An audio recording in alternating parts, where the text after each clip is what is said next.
बिस्मिल्लाहिर्रहमानिर्रहीम, अस्सलाम वालेकुम, वेलकम बैक टू QM। सो आज हमारा क्या प्लान है। आज इंशाल्लाह हमने चैप्टर 9 पूरा का पूरा करना है और चैप्टर 10 की जो है वो बुक वाला पोर्शन जो है वो गो थ्रू करना है। प्रैक्टिस इंशाल्लाह कल होगी। तो let's start with chapter 9। Chapter 9 की मेन थीम क्या है? चैप्टर 9 की मेन थीम है इंडेक्स नंबर्स वगैरह। इंडेक्स नंबर्स वगैरह हम क्यों यूज़ करते हैं? या तो महंगाई पता करने के लिए या तो तरक्की पता करने के लिए कि किस चीज़ की पहले से कितने ज़्यादा जो है वो क्वांटिटी जो है वो प्रोड्यूस हो रही है और सेल हो रही है। तो लेट्स स्टार्ट। सबसे पहले हमारे पास क्या इस टॉपिक की इंपॉर्टेंट बात है, तो आपको पहले तो बताया जा रहा है इंडेक्स नंबर्स कहाँ यूज़ होते हैं, क्या होते हैं। तो स्टॉक मार्केट इंडिकेटर्स वगैरह ये सारी जो चीज़ें होती हैं ये इंडेक्स नंबर्स होते हैं। नेक्स्ट हमारे पास जो इंपॉर्टेंट बात है वो क्या है? बेस नंबर और पीरियड। तो याद रखिए हमेशा महंगाई किसी दूसरे पीरियड से कंपेयर करके निकलती है। आप ये नहीं कह सकते कि आज जो है वो आज के मुकाबले में इतनी महंगाई है। आप हमेशा कंपेयर करते हैं आज हफ्ते पहले के मुकाबले में कितनी महंगाई है, साल पहले के मुकाबले में कितनी महंगाई है, 10 साल पुराने के मुकाबले में कितनी महंगाई है। तो इस सब में जो हम बात कर रहे हैं कि 10 साल पहले, 5 साल पहले, 2 साल पहले, 2 दिन पहले, तो ये जो पहले वाला पीरियड है जिससे हम कंपेयर कर रहे हैं that is called base period. और आज हम खड़े हैं या जिस पीरियड की हम महंगाई कैलकुलेट करना चाह रहे हैं वो होता है current period. Keeping this in mind next page पे चलते हैं। हमारे पास दो अदर फॉर्मूलाज गिवन है। किस किस तरह की चीज़ों के फॉर्मूला गिवन है? प्राइस इंडेक्स का और क्वांटिटी इंडेक्स का। क्या फ़र्क है इन दोनों में? प्राइस इंडेक्स आपको बताती है कि प्राइस में कितना % चेंज आया, कितना चेंज आया, और क्वांटिटी इंडेक्स आपको बताएगा कोई सी चीज़ कितनी ज़्यादा जो है वो यूज़ हो रही है, कितनी ज़्यादा जो है वो सेल हो रही है। फॉर्मूला हमारे पास क्या है? P1/P0 यानी कि current period price divided by base period price, और क्वांटिटी के केस में हमारे पास है current year quantity divide by base year quantity. ये दोनों फॉर्मूले तो थे इजी।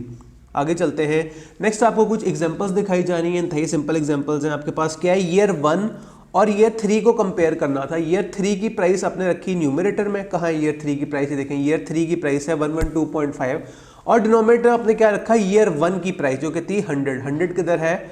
100 हमारे पास है ईयर। बेस ऑफ 100 वाज, क्या हो गया सर? ईयर 100 की जो प्राइस है उसे हमने रखा बेस, तो हमारे पास आ गया डिनोमिनेटर।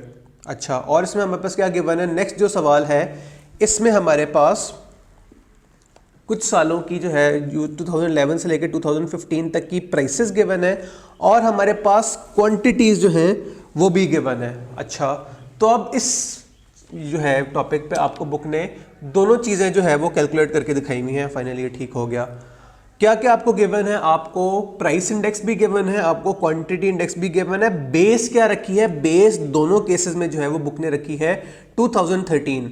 अब 2013 को बेस पे रखने से देखिए हमारे आंसर्स पे क्या असर पड़ता है। 2013 में 2013 के मुकाबले में क्या है महंगाई? कुछ भी नहीं, बिल्कुल जीरो। अच्छा, ऑन द अदर हैंड 2014 में 2013 के मुकाबले में कितनी कोई महंगाई है? 4.35%।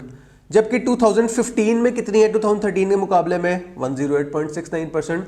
तो ये हमारे पास जो है, अच्छा ऑपोजिट साइड्स पे अगर हम जाए 2011 में 2013 के मुकाबले में कितनी महंगाई थी? 6% कम। 94.2 का क्या मतलब है? आपके पास 5.8% जो थी वो महंगाई कम थी, प्राइसेस कम थी एज कंपेयर टू 2013। तो ये हमने कंपैरिजन देखा। जो भी हम बेस पीरियड रख लें। अब इस सवाल से हमने क्या एक और बात सीखी, और वो ये कि जरूरी नहीं कि हमेशा पुराना साल बेस हो सकता है। ऐसा भी हो सकता है कि आप अगले साल को बेस रख के देखें, जैसे सवाल में हुआ है कि 2013 को बेस रख के 2011 की जो है वो महंगाई जो है निकलवाई जा रही है, जिससे हमें पता लग रहा है कि 2011 में 2013 के मुकाबले में जो प्राइसेस थी वो कम थी, प्राइसेस जो थी वो सस्ती थी। अच्छा, नेक्स्ट हमारे पास अब क्या गिवन है? हमारे पास है क्वांटिटी इंडेक्स भी गिवन है। क्वांटिटी इंडेक्स भी एक नजर देख लेते हैं। क्या चल रहा है 2013 में? 2013 के मुकाबले में जो प्राइसेस थी वो बिल्कुल स्टेबल थी, प्राइसेस की नहीं, हम गलत कह रहे हैं, क्वांटिटी। क्वांटिटी 2013 में 2013 के मुकाबले में कोई चेंज नहीं है। जाहिर सी बात है हम 2013 को 2013 से कंपेयर करेंगे तो हमें चेंज नज़र नहीं आएगा। लेकिन अगर हम 2015 को 2013 से कंपेयर करें, हम कहेंगे कि भाई 12% बल्कि तकरीबन 13% जो चीज़ें हैं, क्वांटिटी है वो ज़्यादा बिकी है इन 2015 एज कंपेयर टू 2013। ऑपोजिट अगर हम चले, हम देखेंगे 2011 में 2013 के मुकाबले में 20% जो मशीनें थी वो 20% जो मशीनें थी वो कम सेल हुई थी। अच्छा, इस एग्जांपल को हमने देखा। आगे चलते हैं। नेक्स्ट टॉपिक जो हमारे पास है ये है कि अगर आपने बेस ईयर चेंज करना हो तो इस टेबल में बुक ने आपको एक कॉम्प्लिकेटेड तरीके से बेस चेंज करने का तरीका बताया गया है। मैं इस पॉइंट पे रिकमेंड नहीं करूंगा कि इसमें हम अभी डूबे। बेस चेंज करने का आसान तरीन तरीका यही होता है कि आप जो है बेस मैन्युअली चेंज कर ले। लाइक फॉर एग्जांपल बुक आपको क्या दिखा रही है, पिछले पेज पे जो हमने कैलकुलेशन की थी ये थी प्राइस, ये था इंडेक्स नंबर 2013 को बेस में रखे। तो अगर आपने 2011 को बेस में रख के 2011 का ही निकालना है टाइम पीरियड, तो इट इज मच सिंपलर कि आप कैलकुलेशन दोबारा से कर लें। आप ये वाला काम करें एज कंपेयर टू कि आप पुराना वाला जो इंडेक्स नंबर है वो कैलकुलेट करें, फिर एक और इंडेक्स नंबर कैलकुलेट करके दोनों को डिवाइड करें। मेरे ख्याल से ये वाला तरीका इजी है और ये वाला तरीका कॉम्प्लिकेटेड है, तो हम सिंपल जो है वो रिकैलकुलेशन कर लेंगे। इस टाइम इस कॉम्प्लिकेशन में नहीं पड़ेंगे और लेट्स मूव फॉरवर्ड। नेक्स्ट हमारे पास कॉन्सेप्ट क्या था, एग्रीगेट प्राइस का। पिछले पेजेस पे जो हम बात कर रहे थे वो एक तरह की कॉफी मशीन की बात हो रही थी, उसकी प्राइस की बात हो रही थी और उसके क्वांटिटी की बात हो रही थी। अब अगर हमारे पास एक से ज्यादा तरह की चीजें आ जाएंगी तो क्या करेंगे, बिल्कुल भी टेंशन नहीं लेंगे। हम यूज करेंगे sigma current prices divide by sigma base prices. आपने सिंपली क्या करना है, सारी प्राइसेस का कर लेना है सम। जैसे कि ये आपके पास सवाल है, मटेरियल ए की प्राइस 2001 में इतनी थी, 2002 में इतनी थी। प्रोडक्ट बी की प्राइस 2001 में इतनी थी, 2002 में इससे ज़्यादा थी। अब क्या करना है, सबसे पहले तो आपने कर लेना है सारे का सम, और फिर सम ये आपके पास आ रहा है 7.5 और 8.45। आज लैपटॉप ज़्यादा ही तंग कर रहा है। इन दोनों को आपने कर देना है डिवाइड, तो आपके पास आ जाएगा प्राइस जो है उसका चेंज। तो कितना परसेंट पता लगा, हमारे पास पता लगा कि 113 का मतलब है 13% जो है वो इंक्रीज आया है। किस में, प्रोडक्ट ए की प्राइस में, प्रोडक्ट बी की प्राइस में या सी की प्राइस पे, किसी की भी नहीं, एग्रीगेट बात हो रही है कि इन सारी प्रोडक्ट्स का मिला के तकरीबन 13% महंगाई हुई है इस मुल्क की इकोनॉमी में। आगे चलते हैं। लिमिटेशंस की बात हो रही है, इसमें क्या लिमिटेशंस है, तो मेन लिमिटेशन ये है कि यहाँ क्वांटिटी यूज नहीं हुई। इस बात लाइक फॉर एग्जांपल क्लास में एग्जांपल क्या देता हूं कि एक बंदा पेट्रोल जो है वो रोजाना या तकरीबन हफ्ते में एक दो दफा जो है वो तो बाइक में डलवाता है या गाड़ी में डलवाता है। उसकी अगर प्राइस 1 रुपए भी इंक्रीज पड़े तो अच्छा खासा इफेक्ट पड़ता है डेली लाइफ पे। लेकिन अगर कोई लग्जरी आइटम मर्सिडीज बेंज की प्राइस 1 लाख रुपए भी इंक्रीज हो जाती है तो आपकी और मेरी जिंदगी पे असर क्या पड़ता है। तो यहाँ क्वांटिटी, पेट्रोल जो है वो रोजाना लाखों लीटर कंज्यूम होता है, जबकि मर्सिडीज शायद पूरे मुल्क में पूरे साल में कितनी कोई 1000 सेल होती हो। तो क्वांटिटी से बड़ा फर्क पड़ता है। एक चीज बेशक उसका इंपैक्ट है वो ज्यादा हो, लेकिन क्वांटिटी अगर उसकी सेल कम है तो महंगाई पे इतना असर नहीं पड़ता। ये बात की है बुक ने इस पैराग्राफ में। तो एट द एंड बुक ने ये कहा कि हमें मजीद सोफिस्टिकेटेड मॉडल्स चाहिए, मजीद कोई बेहतर तरीकाकार चाहिए ताकि हम क्वांटिटी को भी इनकॉर्पोरेट करके ज़्यादा बेहतर जो है वो महंगाई का अंदाज़ा लगा सके। जो भी हमने पिछली चीज़ें पढ़ी हैं, सिंपल प्राइस इंडेक्स और एग्रीगेट प्राइस इंडेक्स, इससे इतना अच्छा असर जो है वो नहीं पड़ता, इतनी अच्छी जो हमारे पास कैलकुलेशन है वो नहीं होती। और ये जो चीज़ है, जो लिमिटेशन है, हम जाके देखेंगे अगले यूनिट में।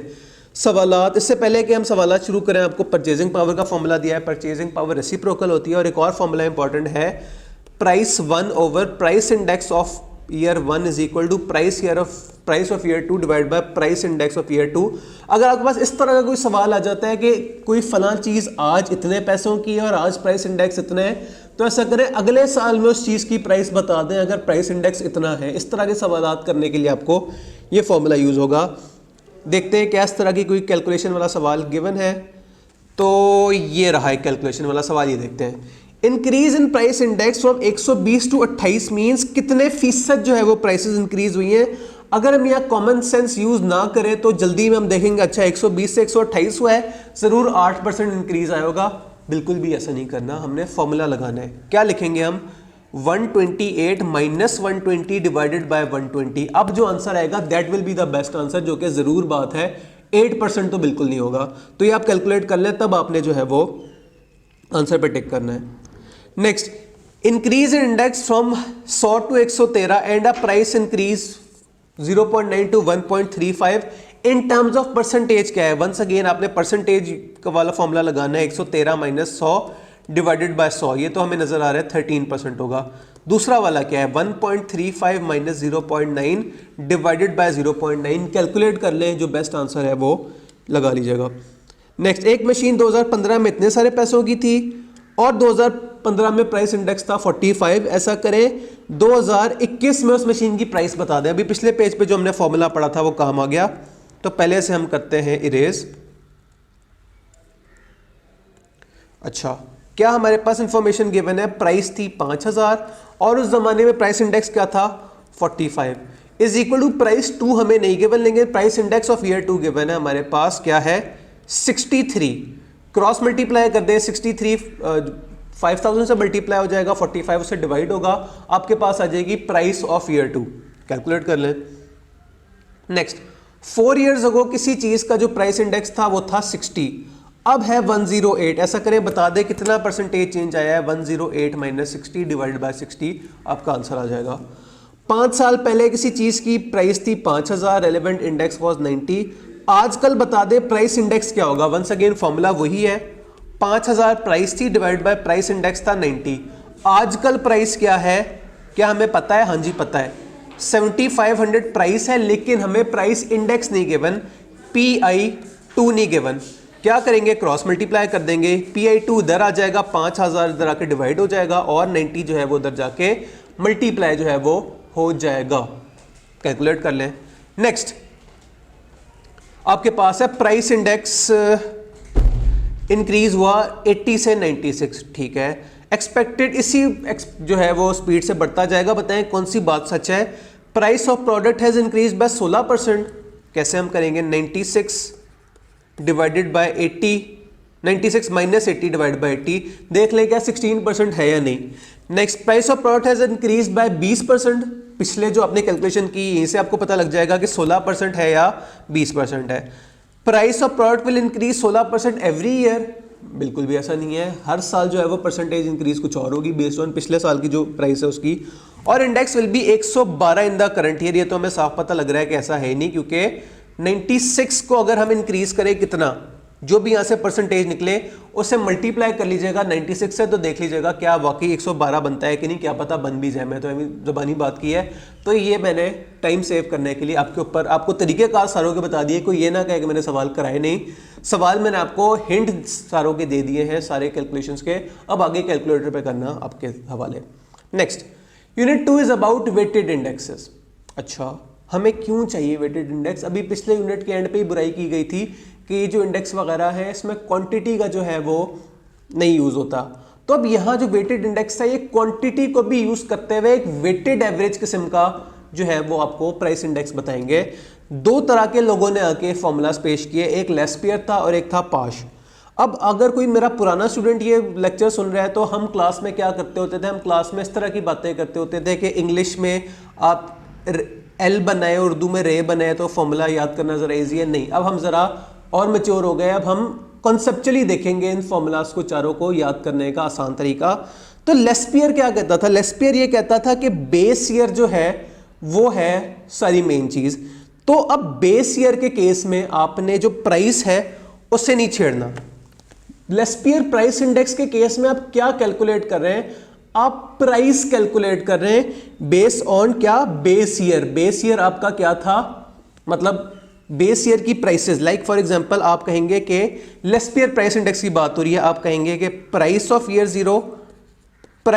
जीरो, आपने इसे कंपेयर किससे करना है? क्वांटिटी जो आपकी है वो चेंज होगी, प्राइस जो है वो चेंज नहीं होगी। ये आपके पास आ जाएगा फॉर्मूला। क्या इसे याद करने का शॉर्टकट है? जो चीज हम कैलकुलेट करना चाह रहे हैं उसकी लेस्पियर के केस में बेस जो है सेम रहेगी, बाकी जो चीज है यानी कि क्वांटिटी है वो चेंज हो जाएगी। इसी तरह लेस्पियर क्वांटिटी की हम बात करें, वंस अगेन लेस्पियर क्या कहता था? बेस पीरियड इंपॉर्टेंट है, तो हम क्वांटिटी को दोनों जगह बेस की रखेंगे। ये आपके पास आ गया Q0 मल्टीप्लाई बाय प्राइस, आपने जो है कंपैरिजन कर लेना है P1 डिवाइड बाय P0, ये हमारे पास आ गया लेस्पियर क्वांटिटी का फॉर्मूला। इसी तरह पाश क्या कहता था? पाश ये कहता था कि आपने जो है, सॉरी मैं क्या कह रहा हूं, पाश के केस में करंट ईयर जो है वो ज्यादा इंपॉर्टेंट होता था। तो करंट ईयर के केस में आपने ये जो है P1 डिवाइडेड बाय Q0। अब इसमें हमने क्या कांस्टेंट रखना है और क्या चेंज करना है, प्राइस कैलकुलेट कर रहे हैं ना, तो एक मिनट जरा पॉज कीजिएगा, आई थिंक स्लाइड पे कुछ गड़बड़ है। अच्छा जी, वेलकम बैक।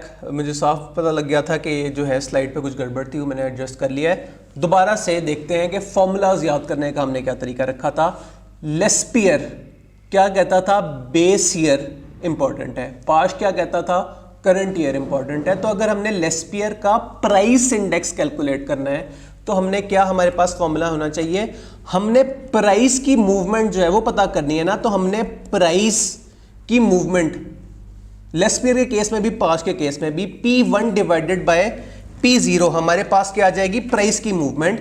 लेकिन लेस्पियर के केस में हमारी जिस चीज से इसने मल्टीप्लाई होना है क्वांटिटी, वो दोनों केस वो रहेगी न्यूमरेटर में भी और डिनोमिनेटर में भी Q0। इसी तरह पाश के केस में पाश क्या कहता था, करंट ईयर इंपॉर्टेंट है, Q से जो हम मल्टीप्लाई करेंगे Q दोनों केसेस में रहेगा हमारा करंट ईयर वाला। एज कंपेयर टू जब हम क्वांटिटी की बात करते हैं, हमने कंपेयर क्या करना है, क्वांटिटी को, यानी कि Q1 divided by Q0, Q1 divided by Q0 दोनों केसेस में ये तो सेम रहेगा ना। लेकिन लेस्पियर क्या कहता था, जिस चीज से मल्टीप्लाई करना है वो हमने बेस ईयर की रखनी है, तो हमने दोनों केसेस में P0 रखा, जबकि यहां हमने रखा दोनों केसेस में P1 और P1। तो होपफुली अब जो है हमें फॉर्मूला याद रखना ज़्यादा हमारे लिए ईजी रहेगा। ज़बानी एक दफ़ा अगर हम बात करें, Laspeyres price index P1 divided by P0 into Q0 divided by Q0 दोनों केसेस में। और अच्छा, पाश की अगर हम प्राइस की बात करें, P1 divide by P0 into Q1 divided by Q1 जो है करंट ईयर की बेस पे हमने दोनों तरफ से मल्टीप्लाई किया। लेस्पियर प्राइस की अगर हम बात करें, लेस्पियर क्वांटिटी की बात करें, तो Q1 divide by Q0 into P0 divided by P0, जबकि P0 भी इसे कहते हैं। और अगर हम पाश की क्वांटिटी इंडेक्स की बात करें तो Q1 divided by Q0 into जो है P1 डिवाइडेड बाय P1। तो होपफुली अब हमारा जो है, हम कॉन्सेप्चुअली से याद रख रहे हैं, हम ये नहीं याद रख रहे कि यहाँ 2 दफ़ा 0 आएगा और यहाँ 1 दफ़ा 0 आएगा। तो इस तरह याद रखना मेरे ख्याल में ज़्यादा बेहतर ऑप्शन है। नेक्स्ट, लिमिटेशंस क्या है। तो लिमिटेशंस, इस पैराग्राफ को अगर हम शॉर्ट करके बात करें तो लिमिटेशन ये है कि पाश के केस में जो है वो करंट ईयर यूज़ नहीं होता, लेस्पियर के केस में करंट ईयर यूज़ नहीं होता। और इन्फ्लेशन लेस्पियर के केस में ज़रा ओवरस्टेट हो जाती है, यानी कि जितनी होती है उससे ज़्यादा हमें नज़र आती है, जबकि पाश के केस में हमें इन्फ्लेशन अंडरस्टेटेड नज़र आती है। आगे इसका एक सवाल करते हैं, उसमें देख लेते हैं कि ऐसा वाकई है कि हमें इन्फ्लेशन अंडरस्टेट या ओवरस्टेट होती नज़र आ रही है। तो ये रहा हमारे पास एक अदद सवाल का डाटा। थोड़ा सा टाइम लगा के इस सवाल को हम पूरा सॉल्व करेंगे अपने हाथ से। तो ये हमारे पास डाटा है, हमारे पास 2 सालों की प्राइसेस गिवन है, हमारे पास 2 सालों की क्वांटिटीज गिवन है। प्राइस इंडेक्स दोनों तरह के कैलकुलेट करने हैं। फॉर्मूला हमारे पास क्या है, लेस्पियर के केस में हमारे पास फॉर्मूला है P1 divided by P0 into Q0 into Q0 है हमारे पास आ गया लेस्पियर। और पाश के केस में हम क्या करेंगे, P1 divide by P0 into Q1 into Q1। थोड़ा सा टाइम सेव करने के लिए ये वाला जो कॉलम है हमने पहले कैलकुलेट करके रखा हुआ था। अब हमें क्या इन्फॉर्मेशन सारी गिवन है, हाँ जी, ये हमारे पास चाहिए P1 Q0, ये आपके पास आ गया 25 डिवाइड बाय P0 Q0 आपके पास आ गया 21। डिवाइड करेंगे, चलो कर ही लेते हैं। 25 डिवाइड बाय 21 क्या होता है, कैलकुलेटर बोला 1.1904%, यानी कि 19% थी महंगाई एज कंपेयर टू लेस्पियर। पाश के केस में देखते हैं, हमें चाहिए P1 Q1 divide by P0 Q1, हमने ये भी कैलकुलेट करके रखा हुआ था। क्या हमारे पास है, P1 Q1 32.5 divided by P0 Q1 क्या है 27.5। देखें जरा, 32.5 डिवाइडेड बाय 27.5 होता है 1.1818, यानी कि 18.18%। चेक करें, बुक जो बुराइयां कर रही थी इन दोनों की सही कर रही थी। लेस्पियर के केस में हमें महंगाई नजर आ रही है 19% और पाश के केस में हमें महंगाई नजर आ रही है 18.18%। लेस्पियर ने महंगाई जरूरत से ज्यादा बताई, पाश ने जो महंगाई जरूरत से कम बताई। क्या हमें हिंट मिला कि असल जो महंगाई है ना इन दोनों के बीच में कहीं है, 19 और 18.18 के दरमियान। कैसे निकलेगी असल, वो हम अभी कुछ पेज बाद जाके देख लेंगे। ये तो था हमने कैलकुलेट करना सीखा वो प्राइस इंडेक्स, क्वांटिटी इंडेक्स भी एक दफा करके देख लेते हैं। तो ये नेक्स्ट पेज में हमारे पास क्वांटिटी इंडेक्स का जो है डाटा गिवन है, वही डाटा है दोबारा से। अच्छा, क्वांटिटी इंडेक्स के केस में हमें क्या चाहिए, लेस्पियर के लिए क्वांटिटी इंडेक्स कैलकुलेट करने के लिए हमें चाहिए Q1 divide by Q0 into P0 into P0। क्या हमने P0 Q0 कैलकुलेट किया हुआ है? हाँ जी किया हुआ है 21। और क्या हमने P0 Q1 कैलकुलेट किया हुआ है? हाँ जी किया हुआ है 27.5।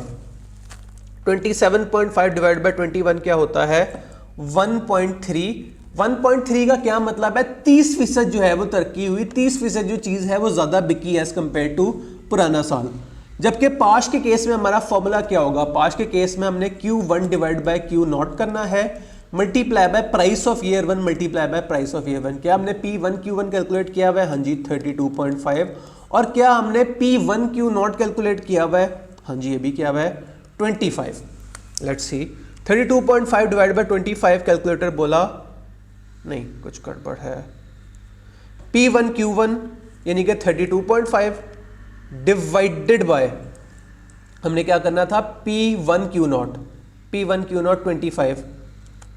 ये तो हमारे पास आ गया एग्जैक्ट 1.3। तो फिर यहां क्या हमने कुछ सही नहीं किया, P0 इंटू Q1 हमारे पास क्या है, P0 इंटू Q1 हमारे पास है 27.5 डिवाइडेड बाय Q0 P0 हमारे पास है 21।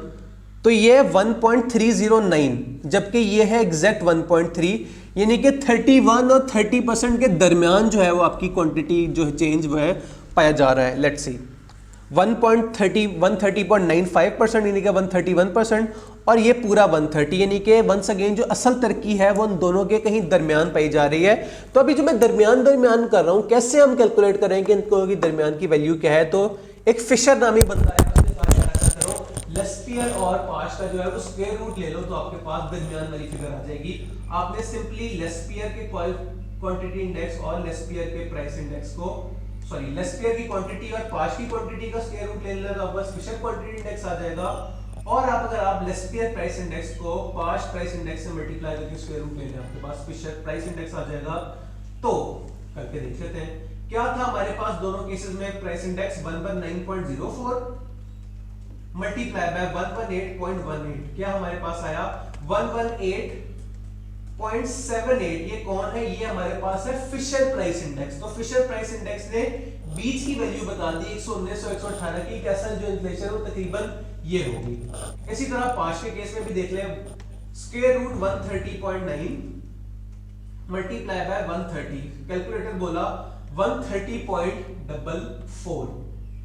तो 130.44 वो मिडिल वैल्यू है जहां असल जो है वो क्वांटिटी इंक्रीज पाया जा रहा होगा। ये तो हमारे पास फिशर इंडेक्स। नेक्स्ट हमारे पास दो तरह के इंडेक्स क्या है, लिंक्ड इंडेक्स और चेन इंडेक्स। लिंक आप कैसे निकालते हैं, पहले जो हम सवाल करते थे हम कोई एक बेस ईयर पकड़ते थे और उससे मल्टीप्लाई करते थे। यहां हमने हर साल पिछला जो साल था उसे बेस ईयर कंसीडर करना है।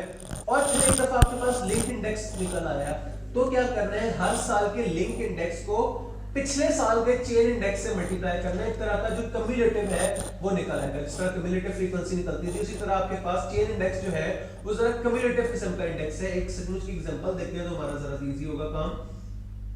ये चेक करें, ये हमारे पास एग्जांपल्स थी, ये डाटा था साल और सेल्स। फिर हमने निकाला लिंक रिलेटिव, तो ये आपके पास आ रहा है लिंक रिलेटिव ईयर 9 यानी कि 2009 में 2009 के मुकाबले कितनी महंगाई थी, जाहिर सी बात है कोई महंगाई नहीं थी, आंसर आ गया 100। जबकि 2013 में 2012 के मुकाबले में कितनी महंगाई थी 107 यानी कि 7%। ये था हमारे पास लिंक वाला कॉलम, LINK लिख भी देते हैं।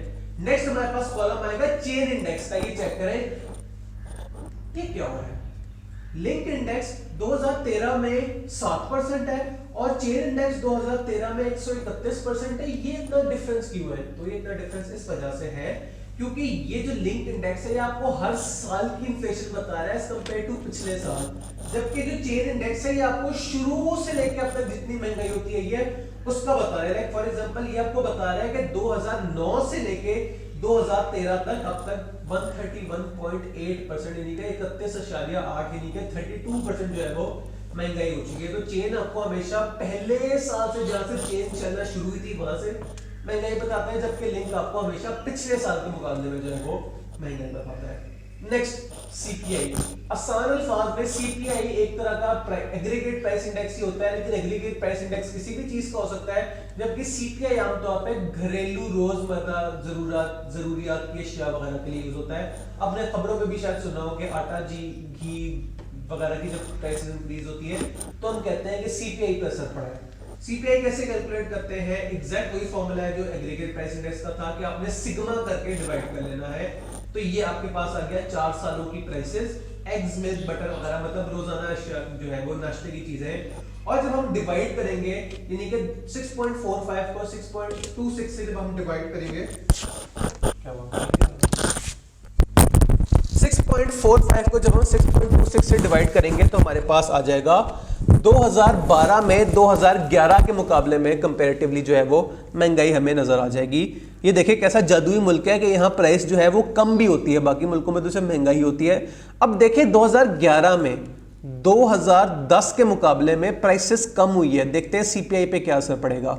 6.26 divided by 6.67, 6.26 divide by 6.67, calculator ने कहा 0.93, यानी कि हम कहेंगे कि 2011 में 2010 के मुकाबले में 7% जो प्राइसेस हैं वो कम हुई। तो ऐसा भी हो सकता है ख्वाबों में।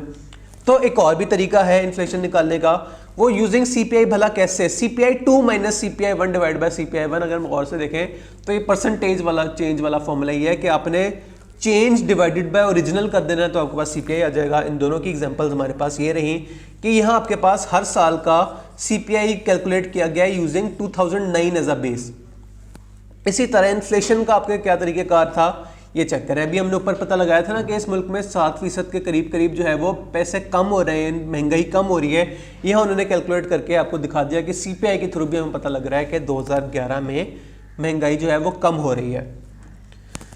मजीद कंटिन्यू करते हैं। क्या नेक्स्ट रियल एंड नॉमिनल की अगर हम बात करें तो ये हमने चैप्टर 5 में भी कॉन्सेप्ट पढ़ा था। चैप्टर 5 में हमने क्या पढ़ा था कि देखने में हमें ऐसा लग रहा होता है कि कोई चीज़ की वैल्यू ज़्यादा हो, लेकिन असल में उसकी वैल्यू अक्सर जो होती है वो डिफरेंट होती है, कुछ केसेस में कम, कुछ केस में ज़्यादा। तो यहाँ रियल एंड नॉमिनल से क्या मुराद है? यहाँ हमें महंगाई की वजह से देखने में ऐसा लगेगा कि बड़ी कोई तरक्की हो रही है। डायरेक्ट चलते हैं सवाल की तरफ। तो ये आपके पास किसी मुल्क का डाटा गिवन है। वंस अगेन मैं डिस्क्लेमर दे रहा हूँ, आपने इको में जो जीडीपी पढ़ा था वो एक इंतहाई कॉम्प्लिकेटेड चीज है। यहाँ एक इंतहाई सिंपल किस्म के जीडीपी की बात हो रही है कि आपने प्राइसेस को बस क्वांटिटी से मल्टीप्लाई कर देना है। ये सचमुच वाला जीडीपी नहीं है, एक इंतहाई रफ सा जीडीपी है। अच्छा, अब क्या हमने देखा, हमें ये नजर आ रहा है कि 2019 में इतनी चीजें सेल हुई, हमने मल्टीप्लाई करके इसकी वैल्यू निकाल ली कि तकरीबन 95 मिलियन के करीब जो है वो बिजनेस हुआ अंडों का, जबकि 2020 में 128 मिलियन के करीब हुआ।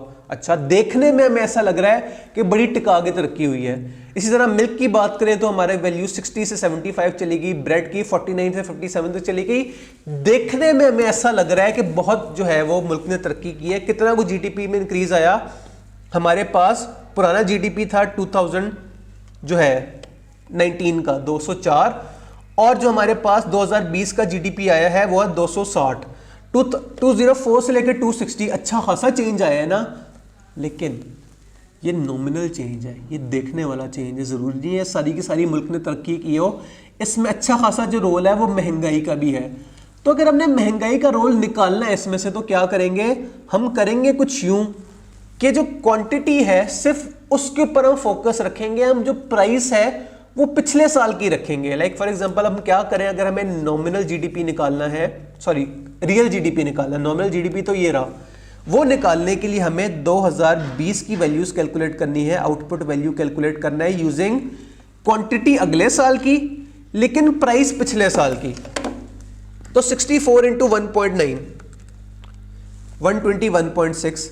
अब चेक करें क्या ये देखने में हमें कम नहीं लग रहा? हमें देखने में ऐसा लग रहा था कि जो आउटपुट वैल्यू है वो 128 है, लेकिन असल में 121 थी। इसी तरह क्वांटिटी ऑफ ईयर 2 यानी कि 50 इंटू 1 क्या आया? 50। नेक्स्ट क्वांटिटी 60 इंटू 0.9 आंसर आएगा 54। अब इन्हें हम ऐड अगर करें देखते हैं क्या आता है। 121.6 प्लस 50 प्लस 54, कैलकुलेटर बोला 225.6। चेक करें कैसा धोखा हुआ है हमारे साथ। हमें देखने में ऐसा लग रहा था किस मुल्क की जीडीपी जो है वो 260 है, हालांकि असल में 225 थी। बाकी सारा का सारा जो असर पड़ा है वो महंगाई की वजह से पड़ा है, वो प्राइसेस इंक्रीज होने की वजह से हुआ है। तो अगर हमने इससे भी इन्फ्लेशन निकालनी हो तो क्या तरीकेकार है, हमने डिवाइड कर देना है नॉमिनल जीडीपी को रियल जीडीपी से, जो कि ये नेक्स्ट पेज पे कैलकुलेशन हुई भी है। आपने जब डिवाइड किया 260 डिवाइड बाय 225.6 तो कैलकुलेटर बोला असल जो महंगाई थी वो 1.15 यानी कि 15% थी, और ये था हमारा जीडीपी से, नॉमिनल जीडीपी से रियल जीडीपी जाने का तरीका। और इसी जाते जाते हमने रास्ते में महंगाई भी जो है वो कैलकुलेट कर ली। ये था हमारा चैप्टर 9। हमारे पास कुछ टाइम पड़ा है, इसकी मजीद प्रैक्टिस करते हैं। वंस अगेन ये जो थ्योरी वाले हैं ये आपने एक नज़र देख लेना है, अगर समझ नहीं आता तो मुझसे ग्रुप में पूछ लेना है। हम इस टाइम कैलकुलेशन के ऊपर हमारी फोकस ज़्यादा है। तो देखें किधर कैलकुलेशन आ गई, लीजिए कैलकुलेशन आ गई। फॉर डाटा नंबर 9.15 टू 9.20 ऐसा करें, प्राइस इंडेक्स निकाल दें यूजिंग लेस्पियर फॉर्मूला। निकाल लेते हैं। लेस्पियर फॉर्मूला होता क्या है, इतनी दफ़ा हम फॉर्मूला इतनी याद करें ताकि हमें याद हो जाए। तो P1 divide by P0 into Q0 divide by Q0। अब हमें कैलकुलेट करना है P1 इंटू Q0। अब यहाँ कैलकुलेट नहीं हुआ, हमें खुद करना पड़ेगा। तो P1 Q0 कैसे निकलेगा, P1 Q0, ये हमारे पास है P1, ये हमारे पास है P0, ये हमारे पास है Q0 और ये हमारे पास है Q1। तो P1 Q1 निकालने के लिए हमें इस कॉलम और इस कॉलम को मल्टीप्लाई करना पड़ेगा। 7 10 60, 7 10 70, 13 12 तो 13 12 156 और 14 20 280। इन सारों को आप कर लें ऐड, तो 280 प्लस 156 प्लस 70 आपके पास आया 506। न्यूमरेटर में हमने लिखना है 506 divided by P0 Q0, P0 Q0। ये भी हमें कैलकुलेट करना पड़ेगा, कर लेते हैं। कौन कौन से कॉलम्स, ये वाला कॉलम और ये वाला कॉलम। 5 10 50, 12 12 144 और 15 14 210। 50 प्लस 144 प्लस 210, कैलकुलेटर ने कहा 404। तो 506 डिवाइडेड बाय 404 होता है 1.2524%, यानी कि 25.24%। क्या इस तरह का ऑप्शन है? हाँ जी, 125.25 is the closest answer. Next, construct price index using पाश फॉर्मूला। ओहो, पाश फॉर्मूला क्या होता है? पाश formula P1 divide by P0 into Q1 into Q1। अच्छा, क्या हमने ये कॉलम्स कैलकुलेट किए हुए? P1 Q1 किए तो नहीं, लेकिन कर लेते हैं। P1 Q1 क्या होगा? हमने इस कॉलम को इस कॉलम से मल्टीप्लाई करना है, तो 7 8 56, 13 10 130 और 29 जो है 180। 180 प्लस 130 प्लस 56, कैलकुलेटर कहेगा 366। न्यूमरेटर में हमने क्या लिखा? 366 divided by P0 into Q1। हमारे पास जगह कम है, कोई बात नहीं, इधर कर लेते हैं। P0 Q1 क्या आएगा? ये वाला कॉलम इंटू ये वाला कॉलम। 5 8 40, 12 10 120 और 15 9 135। क्या इनका सम आएगा? 120 प्लस 135 प्लस 40 295। 295 हमने लिखा डिनोमिनेटर में। 366 डिवाइड बाय 295, कैलकुलेटर ने कहा 24.06%, 124.06। क्या इस तरह का ऑप्शन है? हाँ जी, ये रहा 124.06। नेक्स्ट वो कह रहा है ऐसा करें, फिशर जो है वो भी निकाल दें। फिशर कैसे निकलता है? दोनों का स्क्वायर रूट ले लें, तो 124.07 मल्टीप्लाई है। पुराना ऑप्शन क्या था? 125.25। कैलकुलेटर बोला 124.65। क्या तरह का ऑप्शन है? तो 124.66 is the closest answer. Next कह रहा है क्वांटिटी इंडेक्स निकाल दें using Laspeyres formula. Laspeyres formula quantity index का क्या है? Q1 divide by Q0 into P0 into P0। Q1 P0 हमने कैलकुलेट किया है, हाँ जी, ये रहा 295। और क्या हमने Q0 P0 भी कैलकुलेट किया है? हाँ जी, ये हमने किया था 404। 295 डिवाइड बाय 404 क्या होता है? कैलकुलेटर ने कहा 73.02%। ये रहा क्लोजेस्ट आंसर। नेक्स्ट ऐसा करें, क्वांटिटी निकाल दे यूजिंग पाश फॉर्मूला। क्या फॉर्मूला होता है? Q1 Q not into P1 into P1। अच्छा, क्या हमने P1 Q1 कैलकुलेट किया है? हाँ जी किया है, ये रहा 366 divide by P1 into Q not, ये हमने कैलकुलेट किया है। हाँ जी किया है। P1 इंटू क्यू नॉट किधर गया? ये रहा 506। तो 366 डिवाइड बाय 506 क्या होता है? कैलकुलेटर ने कहा 72.33%, ये रहा 72.33%। नेक्स्ट वो कह रहा है कि इनका स्क्वायर रूट ले लें, यानी कि फिशर भी ले लें। कर लेते हैं। क्या लिखना है? 73.02 मल्टीप्लाई बाय 72.33। कैलकुलेटर ने कहा 72.67, तो 72.68 इज द क्लोजेस्ट आंसर। ये हमने कॉम्प्रिहेंसिव सवाल कर लिया, लेस्पियर प्राइस भी, लेस्पियर क्वांटिटी भी, फिशर प्राइस भी, और ये सारी चीजें क्वांटिटी के लिए भी। Next, provided that there is no change in prices between base year and current year but quantity consumed for each type of जो है units is increase by 5 units, Laspeyres price index पे क्या असर पड़ेगा? ओहो, तकरीबन थ्योरी और तकरीबन कैलकुलेशन का सवाल देख लेते हैं। तो हमें क्या इंफॉर्मेशन गिवन है? There is no change between base year and current year, लेकिन क्वांटिटी जो है वो हर टाइप की 5 से इंक्रीज होगी। अगर हम फॉर्मूला लिख के देखें, क्या था फॉर्मूला? ओ भाई अपनी मर्जी से ना चलो, मेरी मर्जी से चलो। P1 Q nought into P1 P nought into Laspeyres का मैं फॉर्मूला लिख रहा हूं, Q nought into Q nought. तो अगर प्राइस चेंज नहीं हुई, P1 और P नॉट सेम है और क्वांटिटी जो है वो अगले साल की इंक्रीज होती है, लेकिन हमें अगले साल की क्वांटिटी तो इस फॉर्मूले में कहीं यूज ही नहीं हो रही, तो फॉर्मूले पे क्या असर पड़ेगा? कुछ भी असर नहीं पड़ेगा। लाइक फॉर एग्जांपल P1 अगर 100 रुपए की चीज थी और वो अगले साल भी 100 रुपए की चीज ही है, और क्वांटिटी पिछले साल 100 रुपए थी और अगले साल बेशक वो 105 की हो जाए, लेकिन हमें अगले साल की वैल्यू चाहिए ही नहीं फॉर्मूले में, डिवाइड बाय 100, क्या असर पड़ेगा? तो कोई भी जो है हमारा फॉर्मूले पे असर नहीं पड़ रहा। हम कहेंगे कि वो सेम ही रहेगा, 100% ही रहेगा, कोई महंगाई पे चेंज नहीं आएगा as per Laspeyres price formula. तो होपफुली जरा पहली वाला सवाल था, हमें इसकी लॉजिक समझ आ गई होगी। एक दफा दोबारा मैं रिपीट कर रहा हूं, प्राइस पे असर कोई नहीं पड़ा इस पर सवाल, और क्वांटिटी पे असर पड़ा है, लेकिन पड़ता रहे हमें क्या? लेस्पियर वाले प्राइस फॉर्मूले पे तो नेक्स्ट ईयर की क्वांटिटी यानी कि Q1 हमें जरूरत ही नहीं, तो हम कहेंगे कि लेस्पियर प्राइस इंडेक्स पे कोई असर नहीं पड़ेगा। नेक्स्ट, प्रोवाइडेड दैट इज 20% जो है change in prices from base year to current year for each of the products, कौन सी चीज जो है वो 20% इंक्रीज होगी?